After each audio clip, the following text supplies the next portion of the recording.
Si le retour de Lydie divise le clan Douma Chardot dans Demain nous appartient, Marianne est d'un soutien sans faille pour Renaud. Finira-t-elle cependant par douter de lui? Luce Mouchel se confie sur la suite de cette intrigue familiale forte. Allociné, depuis le début de Demain nous appartient, Marianne a parcouru beaucoup de chemins à titre personnel. De quelle façon jugez-vous l'évolution de votre personnage?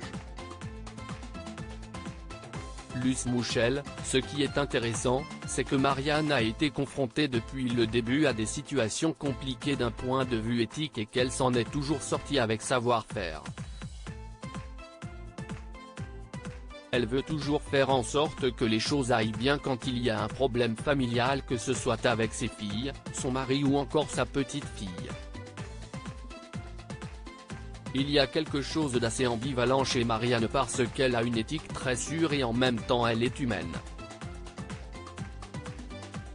C'est dans ces moments-là qu'elle montre une certaine fragilité, voire même une forme d'instabilité. Elle n'est pas si univoque que ça finalement. Aujourd'hui, Marianne a une vie de famille épanouie mais voit débarquer l'ex-femme de Renaud avec un lourd secret familial. Quel est l'état d'esprit de votre personnage face à cette épreuve? Marianne est quelqu'un de moderne. Ce n'est pas parce que l'ex-femme de Renaud revient qu'elle suppute un problème. En revanche, là où il y a un petit coup de canif dans leur contrat, c'est quand elle se rend compte que Renaud, Pierre Denis, lui a caché pas mal de choses essentielles de son passé. Elle tombe un peu de haut parce qu'elle se demande pourquoi il lui a caché ça, mais surtout s'il ne lui aurait pas caché d'autres choses. Face aux versions opposées des faits qui s'affrontent entre Renaud et son ex-femme, Marianne ne doute-t-elle pas de la sincérité de son mari? Elle va en douter à un moment donné, mais il n'y a pas vraiment une scène qui l'explicite. On sent qu'il y a une petite fêlure face à ce mensonge et une petite crise de confiance quand même. Renaud et Marianne ont toujours été très honnêtes l'un envers l'autre, elle est donc déstabilisée par ça. En même temps, Lydie, Nicole Calfan, est une femme qui touche beaucoup Marianne. Elle se dit qu'elle a dû vivre quelque chose de très dur en abandonnant son fils lorsqu'elle a été internée. Comme Lydie ne lui paraît pas forcément malade quand elle la rencontre, Marianne se demande si Renaud n'agit pas sous la panique en manquant d'un peu de clairvoyance. Il y a un doute chez elle mais il va vite être évacué. Marianne est prête à tout pour venir en aide à Renaud et va même jusqu'à l'aider à kidnapper Lydie. Pensez-vous qu'elle parviendra à raisonner Renaud pour l'empêcher d'aller trop loin? Elle le raisonne mais Renaud réussit à la convaincre que Lydie est dangereuse. Marianne va aller loin en accompagnant Renaud dans son plan mais toujours en se demandant si elle ne fait pas une énorme erreur. Ça met une petite ambivalence entre la solidarité qu'elle veut exprimer vis-à-vis de son mari et une forme de solidarité qu'elle n'ose pas trop exprimer par rapport à Lydie qui n'a qu'une seule envie, celle de revoir son fils maintenant qu'elle est persuadée d'aller mieux. Cette intrigue risque-t-elle d'impacter son couple avec Renaud ou leur amour peut-il surmonter n'importe quelle épreuve?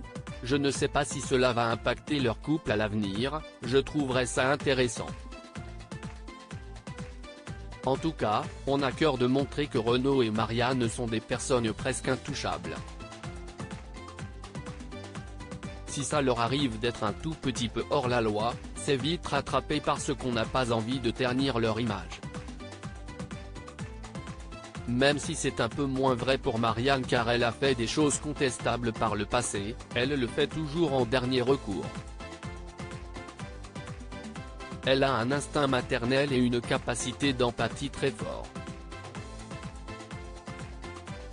Quand elle aide Renaud dans son plan, elle voit Lydie complètement terrifiée et se dit de quel droit je peux faire ça, Si ça se trouve il me ment, ce n'est pas bien.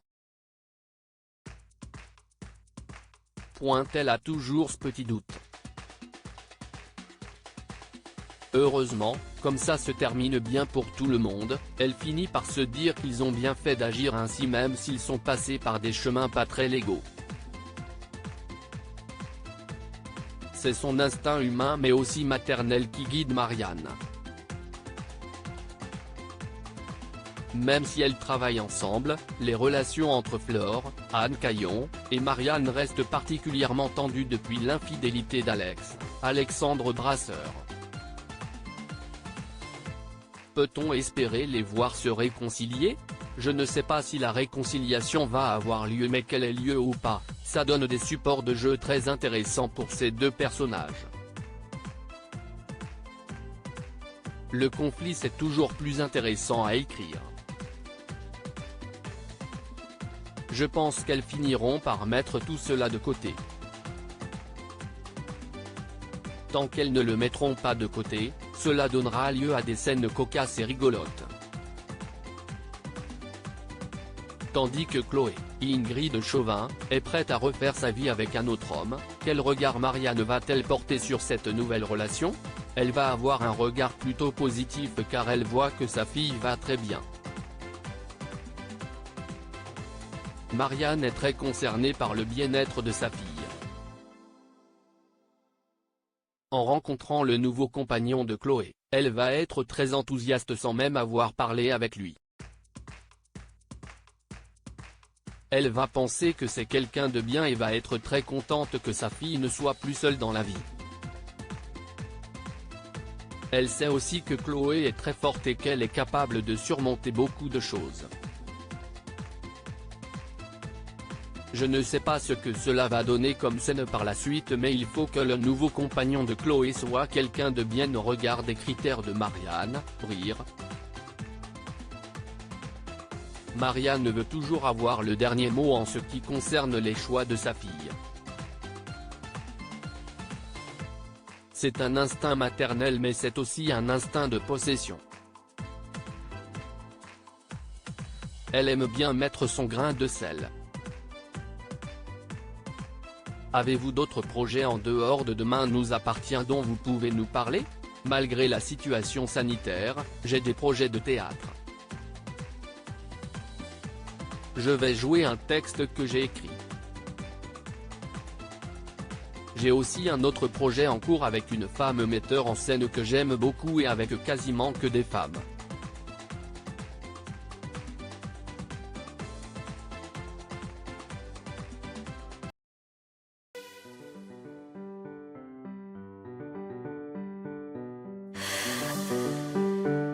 나